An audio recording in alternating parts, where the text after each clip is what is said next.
Yang dari Jawa Barat.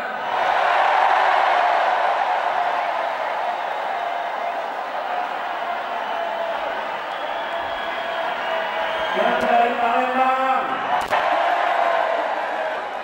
Yang dari Jawa Tengah.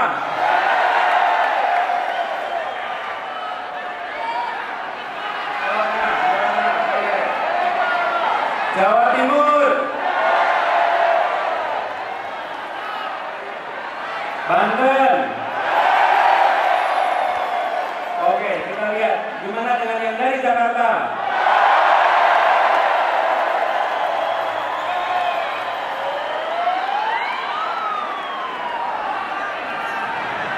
Inilah hebatnya relawan kita.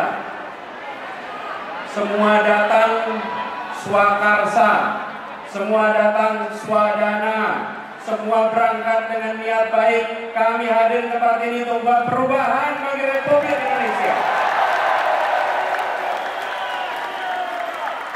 Kami datang bukan karena bayaran, tapi kami datang karena kami punya kepercayaan untuk Indonesia yang lebih baik. Karena itu, buat teman-teman semua, bagi para relawan semua, kalau boleh saya sampaikan, I love you. And I love you almost full. Kenapa almost full? Kalau saya katakan I love you full, maka tidak ada ruang untuk cinta tumbuh. Tapi kalau I love you almost full, maka cinta kita insya Allah tumbuh berkembang terus ke depan. Apalagi perjalanan kita makin panjang, masih panjang ke depan. Dan tadi saya katakan bahwa kita menyanyikan Indonesia Raya dengan suasana, dengan suara yang penuh semangat. Karena lagu itu kita nyanyikan dengan rasa cinta. Kita mencintai Indonesia secara tanpa syarat. Kita tidak mensyaratkan saya harus sejahtera untuk cinta, saya harus makmur untuk cinta. Apapun latar belakangnya, apapun kondisinya, kami mencintai Indonesia secara tanpa syarat. Jadi kita akan menjalani perjalanan yang masih panjang. Sekarang kita di bulan Mei, tepatnya 21 Mei, kita menuju ke 14 Februari 2024. Tapi bicara tentang perjalanan, kalau boleh saya cerita sedikit. Cerita boleh ya? Kalau era 90-an namanya sersan, serius tapi santai. Boleh ya?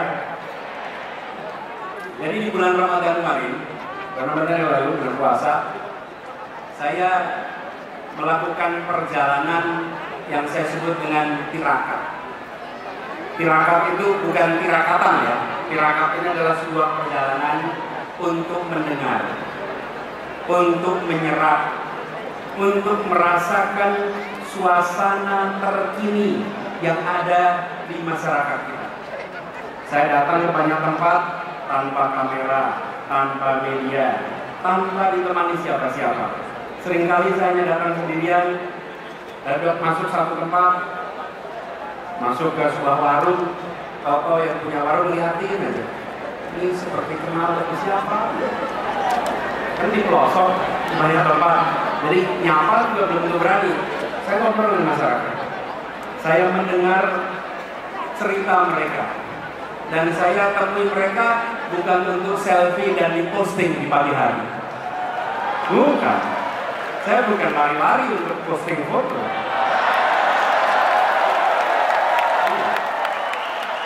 Saya lagi mendengarkan suara mereka. Saya ketemu dengan ibu-ibu, bapak-bapak yang memiliki keinginan masa depan anak-anaknya lebih baik. Paling sering saya temui ibu-ibu yang menceritakan, Pak, anak saya pintar, Pak, anak saya potensial, Pak, berikan kepada kita semua pendidikan yang baik, biar anak-anak kita punya masa depan yang lebih baik. Di Rembang saya ketemu dengan Ibu Fitri yang bercerita tentang bagaimana beliau mengelola TK-nya. Saya ketemu dengan Bu Yuli. Bu Yuli ini pemilik apotek Yap di Pasuruan. Saya juga sempat mampir ke Grobogan. Di situ saya bertemu dengan seorang petani. Jadi kami dari jalan, saya lihat para petani sedang bekerja, saya berhenti mampir. Sendirian saja. Namanya Pak Suwarto. Lalu ke Pak Suwarto salaman.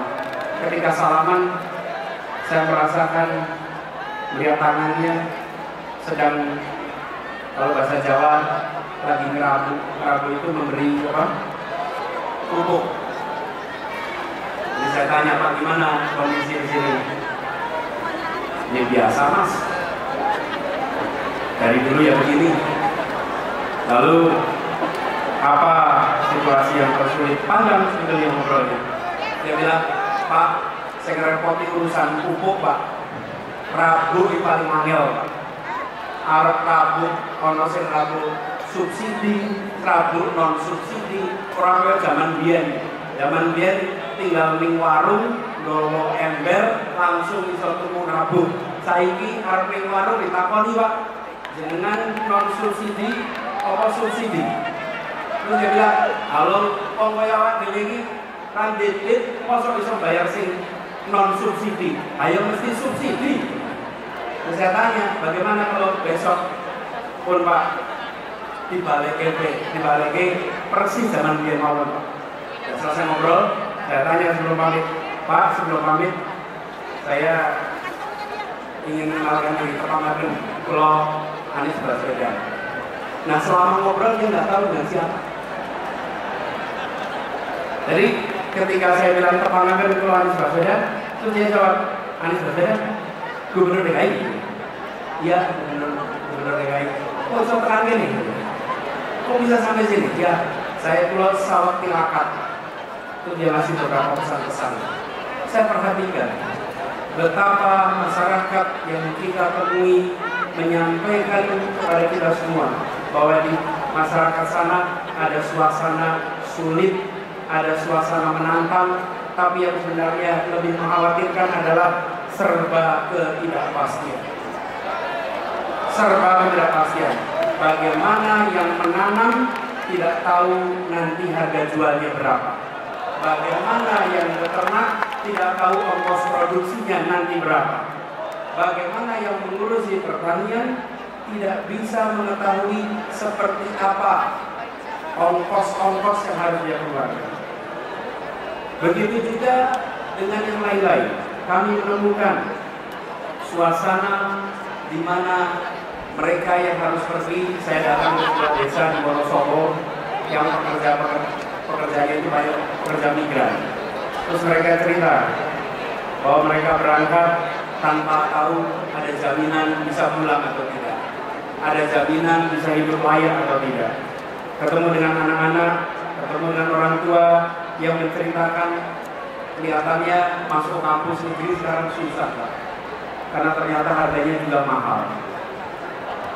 Mereka yang kecil seringkali menemukan kesulitan untuk usaha. Tadi di depan banyak UMKM, kan?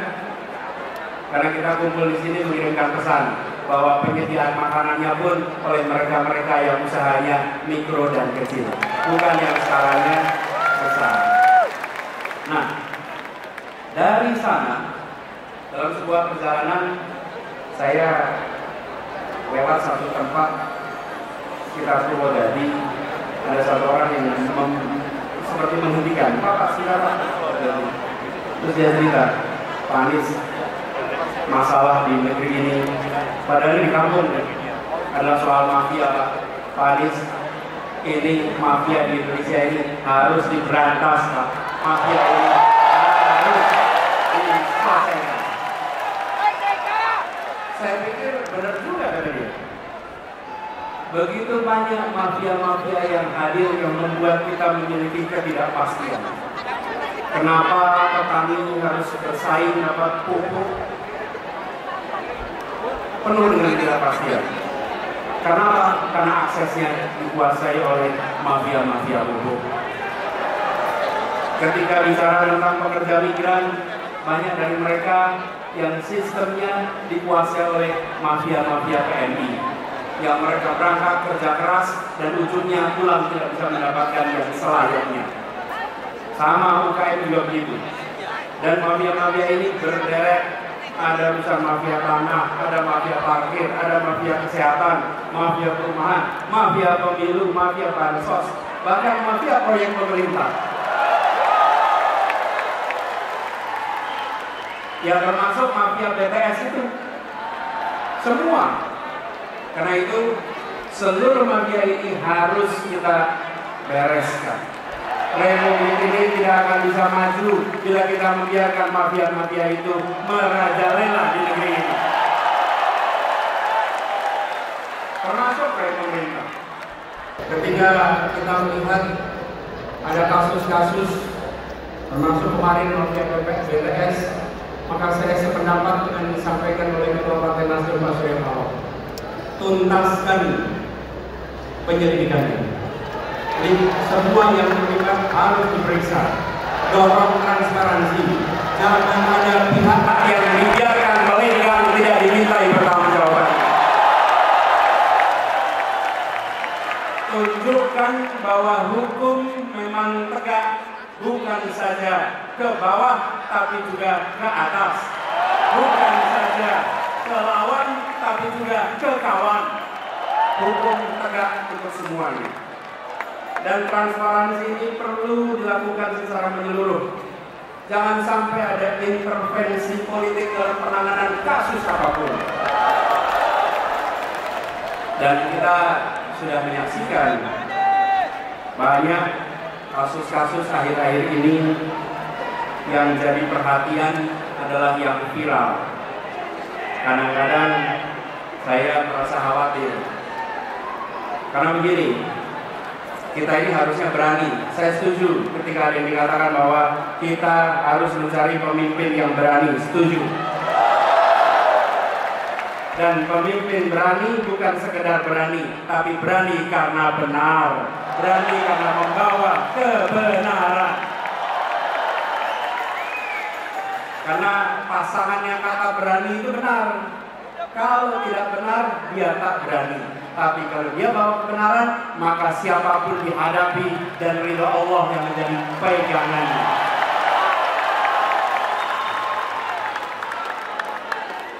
Jadi kita menyaksikan ketika peristiwa-peristiwa mafia ini terkuak. Ada polisi jenderal bintang 2 membunuh anak buahnya. Terbuka. Ada yang menyelundupkan narkoba. Ada petugas pejabat pajak yang kekayaannya fantastis. Itu sudah merepotkan. Membuat seperti Pak Kapolri harus kerja ekstra untuk mengembalikan kepercayaan publik, harus kerja ekstra untuk merawat polisi-polisi baik yang berintegritas yang ada di dalam tubuh kepolisian. Seperti juga di Kementerian Keuangan, Ibu Menteri keliling sana sini untuk menjaga barisan orang-orang baiknya. Saya pernah di pemerintahan, saya menyadari betul, ya benar ada orang-orang bermasalah, tapi banyak lagi orang-orang yang bisa menegakkan amanah, orang-orang yang berintegritas. Mereka-mereka itulah yang harus dibangkitkan untuk bersama-sama menjaga Republik ini. Nah, ketika kita menyaksikan peristiwa-peristiwa seperti itu, kita geram. Ini harus kita hadapi. Apalagi sekarang kita kumpul hari ini tepat 25 tahun reformasi di Indonesia. Tepuk tangan untuk para pejuang reformasi kita.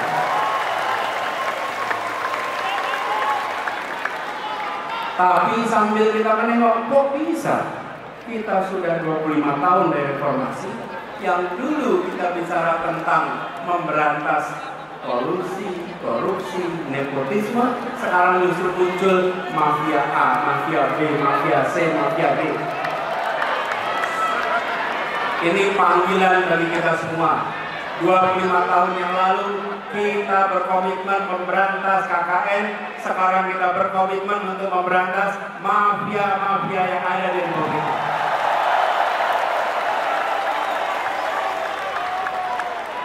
Proses terjadinya itu pelan-pelan. Proses penyimpangan itu pelan-pelan. Bila pemimpin-pemimpin dari Republik ini tidak sensitif pada persoalan ini, maka persoalan ini akan secara bertahap merusak Indonesia. Teman-teman sekalian, saya berilustrasi. Katak itu, bila katak itu dimasukkan ke dalam sebuah, bukan tempurung, ke panci yang airnya dingin, taruh di panci air dingin, kemudian pancinya taruh di kompor, nyalakan kompornya pelan-pelan. Oke, air di situ asalnya dingin, lama-lama menjadi panas, lama-lama mendidih, dan katak itu akan mati dalam mendidihnya air. Oke, itu jalannya pelan-pelan. Tapi kalau katak dilemparkan ke panci yang airnya mendidih, dia langsung lompat. Tapi kalau dipanaskan pelan-pelan, dia mati mendidih. Bila kita tidak menyadari bahwa pertumbuhan mafia itu terus-menerus, maka bangsa kita akan habis karena mafia.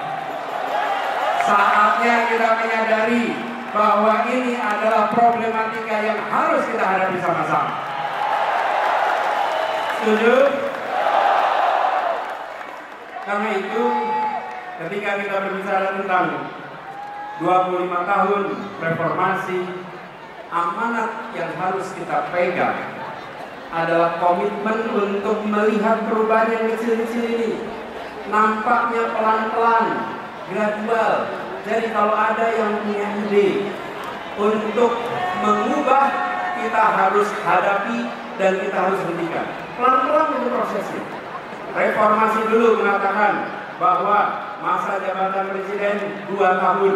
Ketika ada yang punya gagasan untuk memperpanjang, maka kita katakan bahwa kita komit dengan aspirasi reformasi.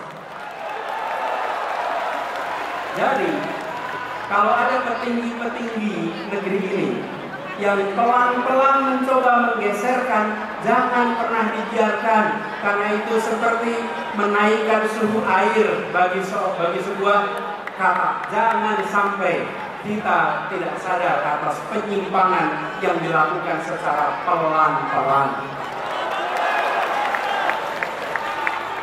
Dan kita harus sadar ini, bahkan kita punya masalah banyak.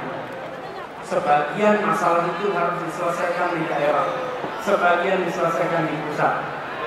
Kalau daerah tidak bisa menyelesaikan, maka harus dicari cara agar daerah bisa menyelesaikan.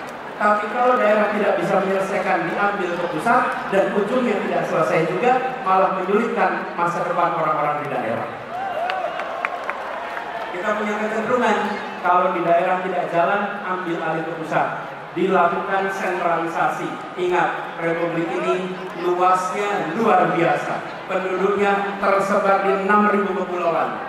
Berikan kepada kita semua kewenangan untuk menyelesaikan, awasi, pastikan tereksekusi. Dengan cara seperti itu, rakyat bisa merasakan pemerintah hadir di seluruh wilayah Indonesia.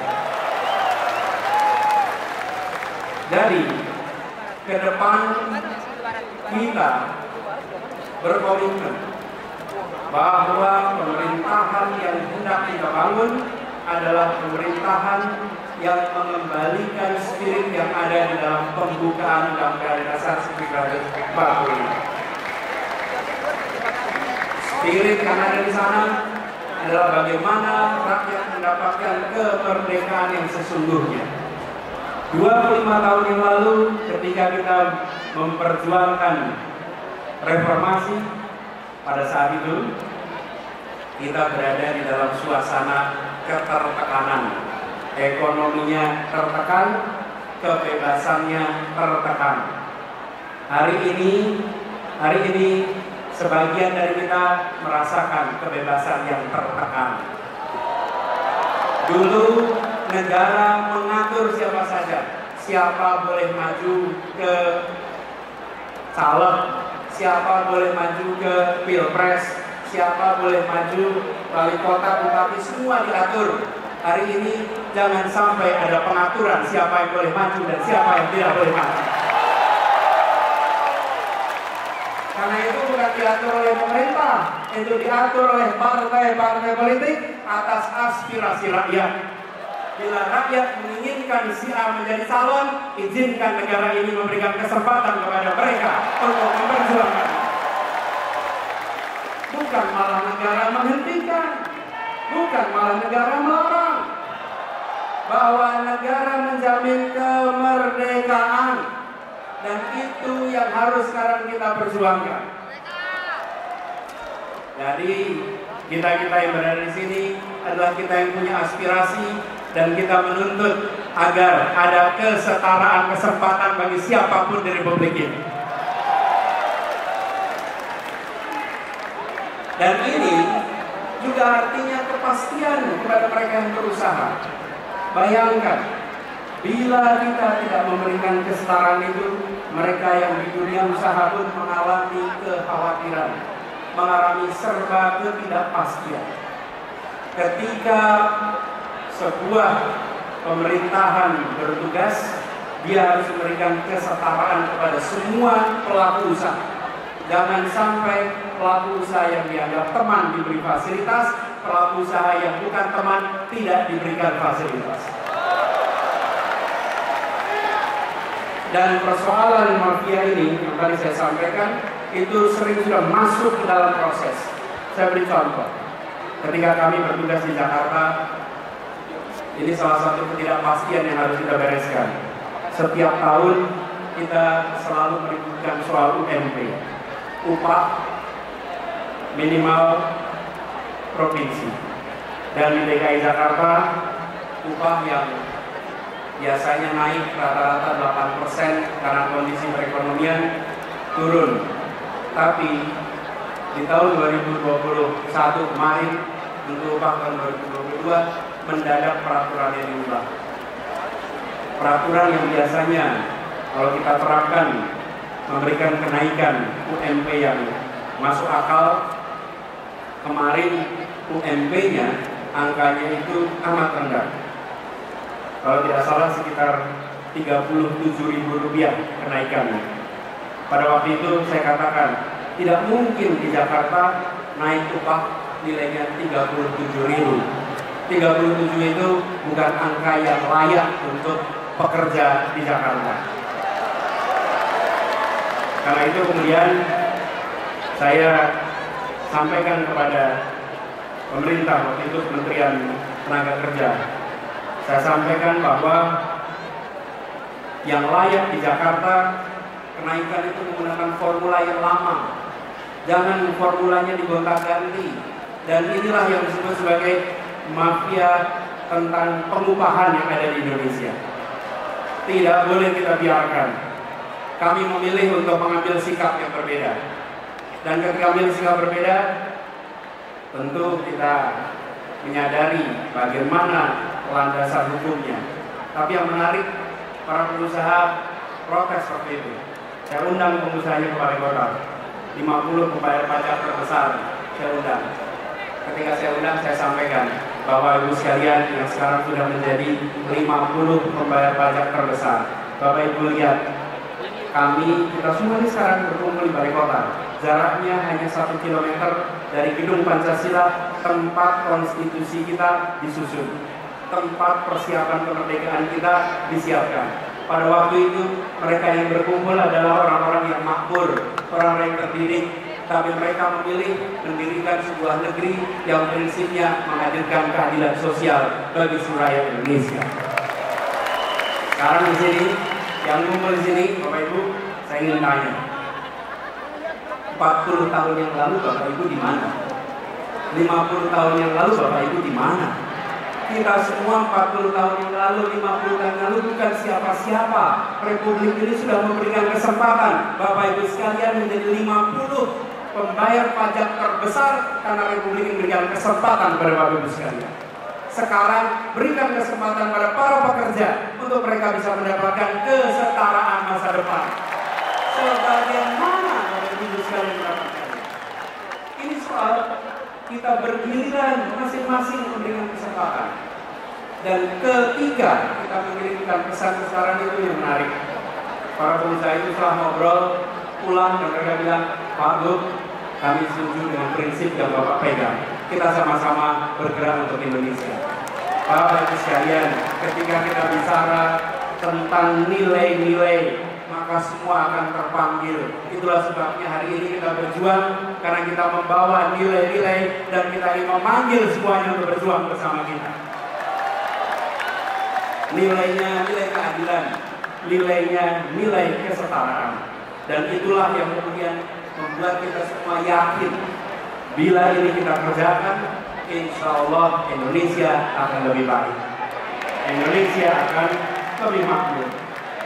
Karena itu buat para relawan semua yang sudah berkumpul di sini, siap kita bergerak bersama ke depan? Siap untuk mengajak semuanya? Siap untuk menjangkau semua? Siap untuk menunjukkan bahwa ini negeri merdeka? Jangan, permintaan saya, jangan pernah takut untuk menunjukkan pilihan kita. Setuju? Bila kita menawarkan prinsip keadilan, prinsip kesetaraan, pasang besar-besar pesan itu dimanapun Anda berada. Jangan gentar pada mereka yang kegiatannya merobek poster. Jangan gentar. Jangan gentar dengan mereka yang suka merobek baliho. Jangan gentar. Bila ada baliho dirobek, bila ada poster dirobek, jangan cuma difoto. Berikan laporan ke kepolisian. Nanti kita tunjukkan siapa yang menghargai pendapat dan aspirasi dari publik ini. Dan kita tidak perlu memberikan spanduk-spanduk penolakan. Kita sambut kedatangan siapa saja sambil mengatakan kami siap untuk disandingkan, kami siap untuk dibandingkan. Dan kami yakin bahwa gagasan kita, karya kita, rekam jejak kita, program kita, bila disandingkan, maka kita akan bisa mengajak seluruh Indonesia untuk Indonesia yang lebih baik. Jadi, teman-teman semua, para relawan yang saya cintai, ini bukan sekedar sebuah perjuangan elektoral. Ini juga bukan sekedar pertontonan. Ini bukan panggung hiburan, di mana datang ke depan panggung untuk menghibur, bukan. Ini adalah panggung untuk menentukan arah perjalanan bangsa ke depan. Karena itu kerjakan dengan keseriusan, kerjakan dengan sepenuh hati. Dan ini adalah perjuangan yang membawa nilai, membawa prinsip. Karena itu jadilah relawan teladan. Siap? Jadi apa? Relawan apa? Relawan apa? Relawan apa? Jadilah relawan teladan. Menghormati kedatangan lawan sambil mengatakan kami membawa gagasan, kami membawa rekam jejak, siap disandingkan, siap ditandingkan, dan kami yakin bila kemenangan akan diantarkan kepada kita.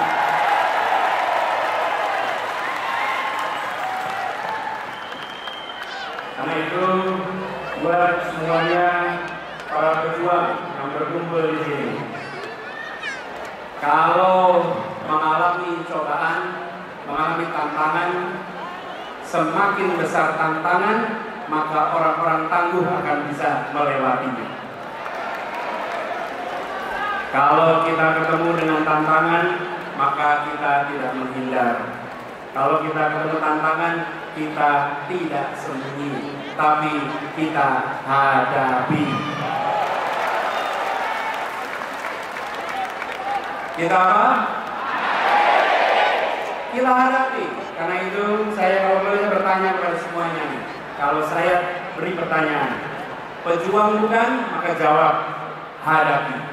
Siap? Pejuang bukan? Pejuang bukan? Pejuang bukan? Insya Allah kita hadapi, dan dengan izin Allah perjuangan ini insya Allah diantarkan ke kemenangan. Terima kasih, salam perjuangan, pesan kepada seluruh keluarga, semua tetangga, jangkau semua dan katakan bahwa perubahan untuk keadilan sedang bergerak menjangkau semua, dan insya Allah dari ruangan ini dikirimkan pesan penuh semangat untuk seluruh Indonesia. Assalamualaikum warahmatullahi wabarakatuh. Waalaikumsalam warahmatullahi wabarakatuh.